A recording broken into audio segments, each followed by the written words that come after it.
everyone. This is Phil Bova. I am live at MissouriCon 2023, and I'm here with the wonderful family of the Nodells, Spencer Nodell. Hi, how are you, everybody? So we're hanging out here. This is a small little con that St. Louis has, and they do little promo events, different creators and writers from there. Jim Ousley is here. I'm not sure if anybody's familiar. He's writing with under the banner The Atonement Bell. Really good book. Check it out.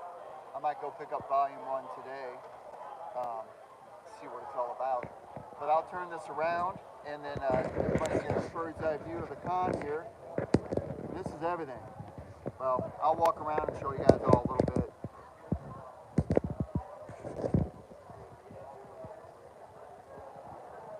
Now, since the con just started, I half expect it to get a little bit busier as time goes on.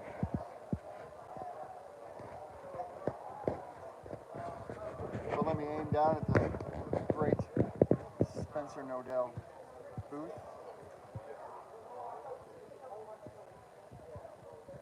Very, very cool. And we'll get to talk with him in a little bit. But I did come across something really, really interesting. And nobody wants to see my face on here, so I'm going to turn it around and you guys can see what's going on. It's a really, really cool game.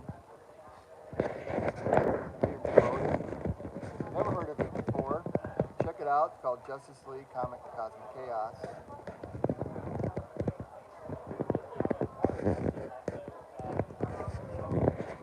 I did hear tell that there's a playable character in there known as John Stewart.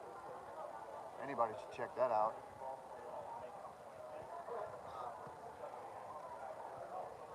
So we're going to sit down here and we're going to talk with Mr. Nodell and see what the scoop is.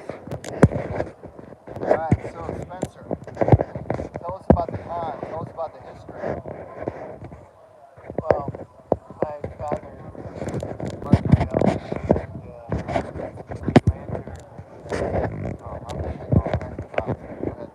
in 1940, and he worked for D.C.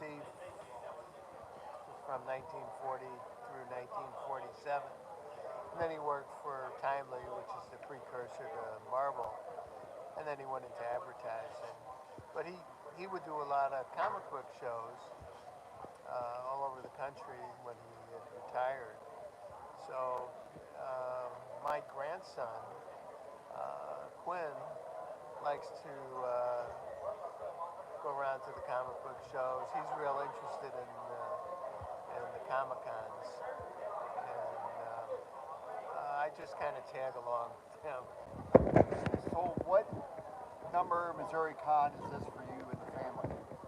I think it's the second. I think we were here last winter, I think it was. Yeah, I was here. Tried to do a broadcast from that, but it didn't work out. Yeah, we were here last winter.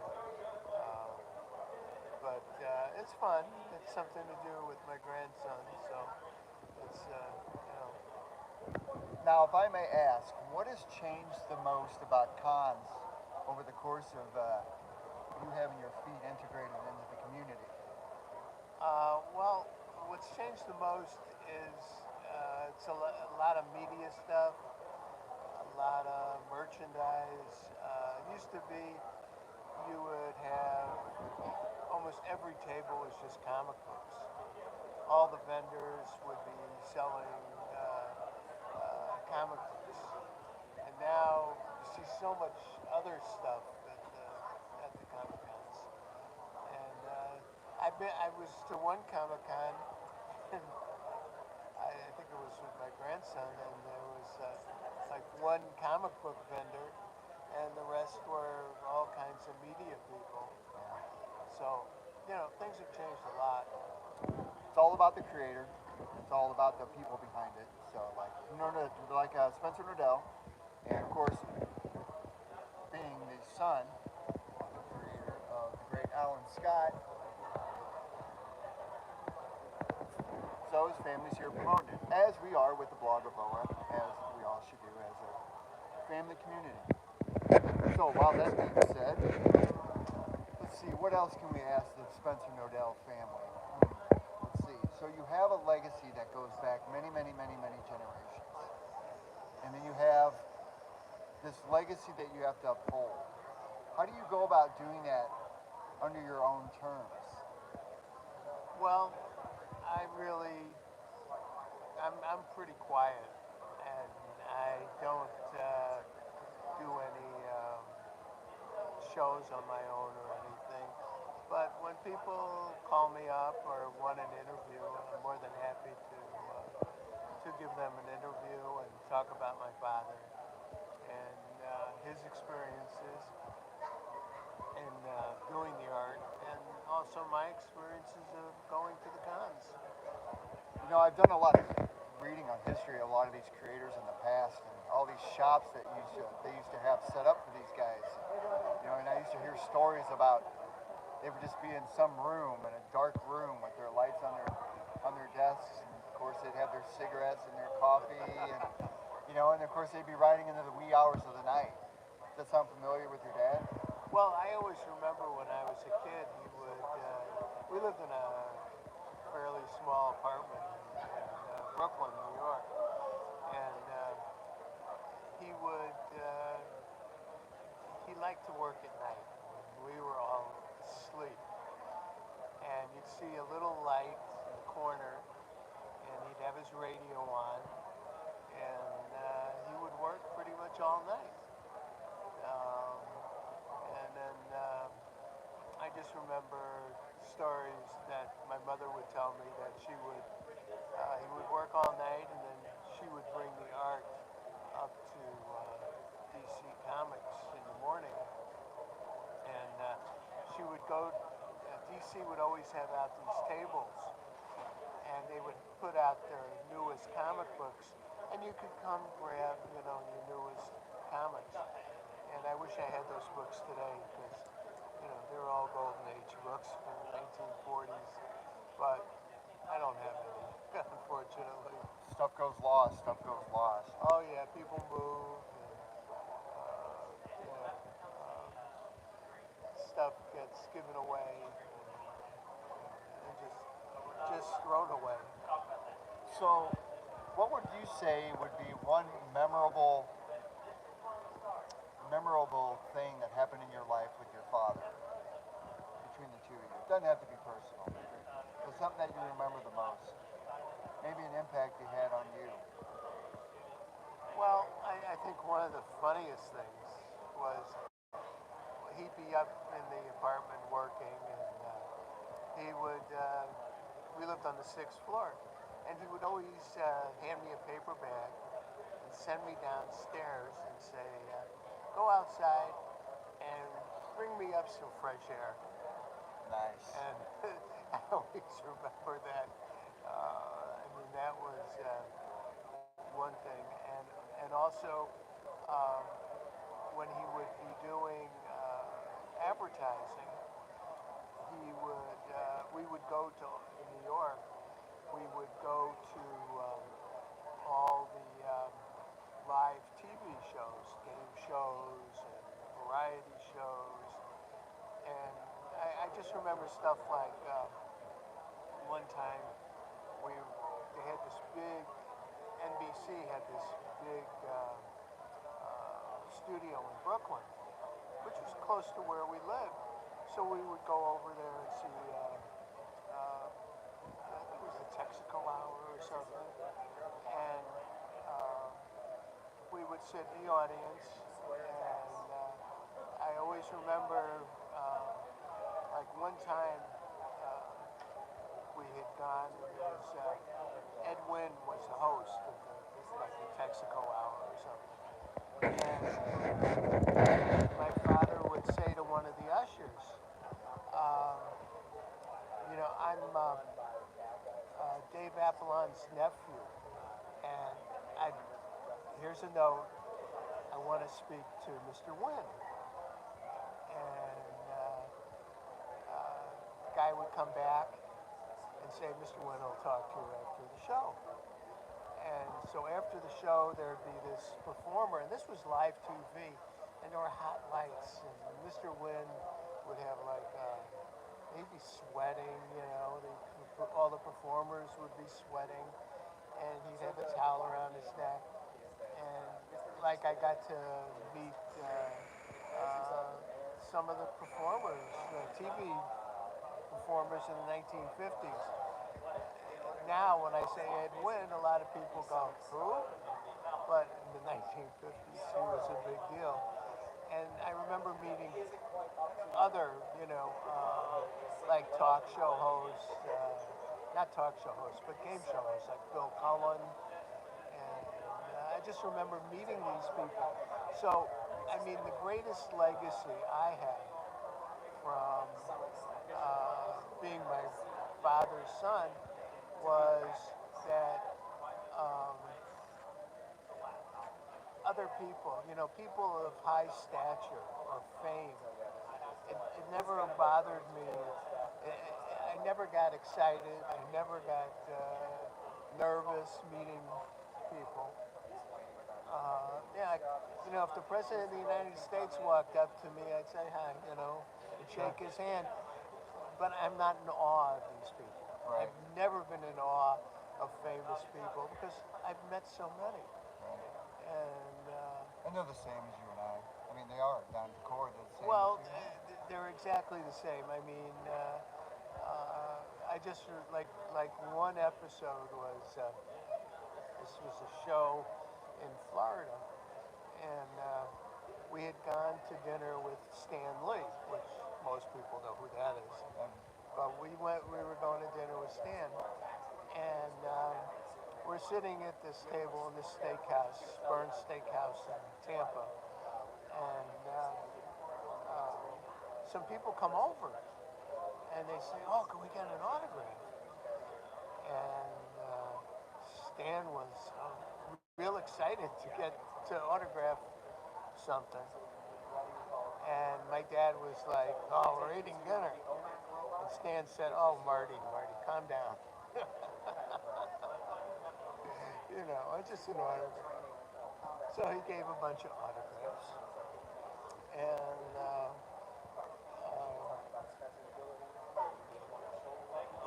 afterwards, after they left the table, he's explaining to my dad and to the other guests at the table, when in Hollywood or in California, I'm nobody. No one recognizes me. No one knows who I am. So this is great. Someone out of the blue comes to get an autograph from me. So he was really excited. So, I mean, people are the same, Right. People like to be recognized. People like to be honored. And people like to be respected. Sure. And that's, that's what I learned from, being with a lot of, what would be considered famous people or people, they're all the same. People are all the same. And it's funny how they're picked and plucked from different places, right? I mean, you got a guy like Stan Lee way over here, and then a guy like Martin Nodell way over here, and they all make up their own little personal group, right? Because they all got something in common. They're all comic book writers, comic book artists, right? And they all come together. And to be honest with you, when it comes down to certain artists and writers, they form their own little personal shell, and it's really, really interesting how what can form is its own little community. Well, there is a community. Yeah. There's definitely, I mean, they would, at the Comic-Cons, when you get the artists and the writers together in the hotel after the con, they all like to get together and talk and, and socialize. And I guess they're just like anybody else, but one of the things that, in a way, they've been robbed of, which most other people have, is they're solitary workers. Yeah, right. And so they really enjoy the fact that they can, be out with other people Right. who share interests with them. And that's from the very highest to the, any of these people. Absolutely agree. And one of the problems sometimes they'll storm these people. You know, some of the more famous artists and stuff. It's like, you know, they're running up to these people to, you know, and Immortalize them. immortalize I mean, that's what it comes down to. You've seen Phantom; they go nuts, and they go nuts over the ridiculous stuff too. Well, it was one time. This was it was this morning, and sitting in a hotel lobby. I think I was waiting for my parents, and Todd McFarlane came down the elevator, and so I started to go up to him, and the security pushed me away, and Todd McFarlane had to say no, no, he's a friend of mine. That's crazy. And it's like, don't, no, let me talk to him. Wow. So, And it's probably gotten worse since then for some of those characters. I think, you know? well, especially for the actors. Oh you yeah, know, absolutely. The actors get mauled. I've seen some of the live events. Those would not be fun to attend. I mean, I wouldn't. You know, the thing is, I just remember like one time I was in a restaurant in Chicago, and there was a fairly famous actor, Richard Dennehy. Yeah. And he was sitting next to me, or in the next table over from us in the restaurant, and I was with a comic book dealer, and we were sitting there having dinner, and we look over and go, oh yeah, that's Richard Dennehy, and we didn't say hello, we didn't, you know, really talk to him or anything, just said hello, you know. Sure. After a while we said hello, and that was it, and we respected his privacy, which I think a lot of stars would like. They would like some to basically to be left alone. Invisible. Or invisible. Or invisible, yes. No, I get it. I can imagine what that's like for a lot of individuals. Yeah. Yeah, that would not be an easy life to live. You know, being famous is kind of, you know, it's kind of a yoke around your neck. You know, you can't go out to, you want to go to the supermarket, you know, you're going to get, you know. Can you imagine Taylor Swift going to the supermarket? You know? Probably not possible. She probably has people that does that. So this is good times, man. I really like coming down here to MissouriCon. It was a really good time last year, and hopefully I'll get to more cons and stuff like that. I'm gonna let Spencer go for a minute so he can do some of his talking to his fans and stuff, and then I'm gonna go walk around and see what this event has to do. Spence, we'll see you in a little bit. yeah, come on back. All right, so here we go. MissouriCon. Have to excuse me, I got a little bit of a Midwest congestion. We do have some cosplayers back here. Amazing cosplayers.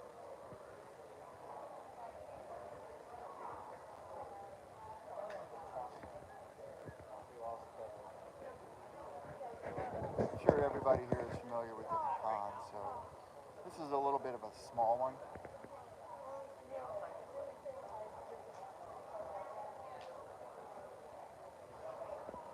And I haven't made my way around to purchase anything yet, so, but I will be happy to upload what I end up buying.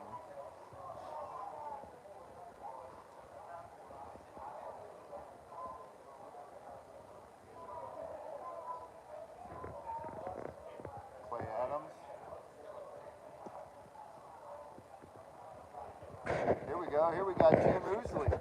Hi everybody. That's Jim. Jim hangs out at Apotheosis Comics, and Jim is proud author of the Atonement Bell.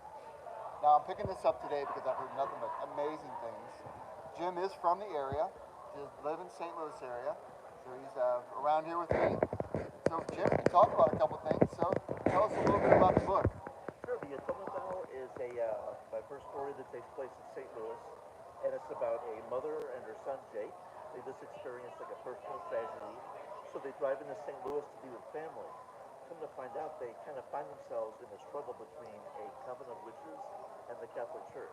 Awesome. So Jake, his Bosnian friend Sarah, and his cousin Baby Al, who's a bit of a wise ass, they have 3 days to figure out why he was cursed, who's involved, and how and if they can even get out of it. And it's a pretty fun book. And we were nominated for an Eisner this year for Best New Series. It's fantastic, Jim. That's fantastic. I'm getting ready to pick it up. Jim also knows, one of my favorite writers, Robert Venditti. Yes. Yeah. I did a signing with him. Right. At Apotheosis. At Apotheosis, and I uploaded some photos to Myron's site. So, so Jim's hanging out all day with the rest of the Connors. This is fun. It's a good time up here. I'm not sure how many listeners we have in the area, but it's a good time. I'm going to walk around a little bit, and I'm coming back to get a copy of this from Jim. Good seeing you, man. Really talented writer, really talented guy. So yeah, as you can see, your typical con.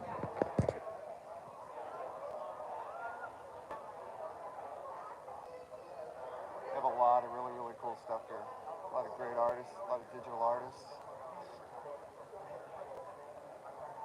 Oh my God, you have your own house right now.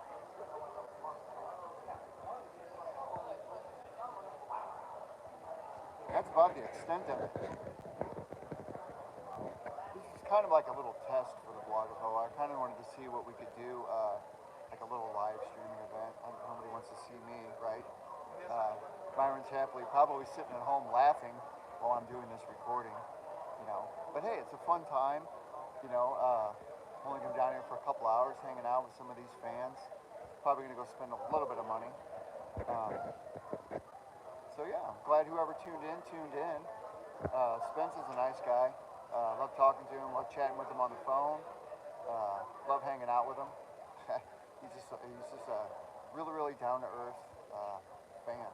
And it's really, really nice for him and his family to be here to help promote the legacy of their work. And I think that's important too. And that's what we try to do at the blog of Hoa. You know, Alan Scott's a predominant character now. He's very, very, very, very, very, very popular, and he's only gaining more popularity. So it's cool to see his family out here and just be here with them and hang out, have some coffee. You know, see these like-minded fans in St. Louis. It's kind of a overcast. Can't decide whether it wants to be a fall kind of day. So, but yeah, that's it. This is it, MissouriCon. It's good to talk to you guys. Love you all. Got my power ring charged. And we'll talk to you guys soon.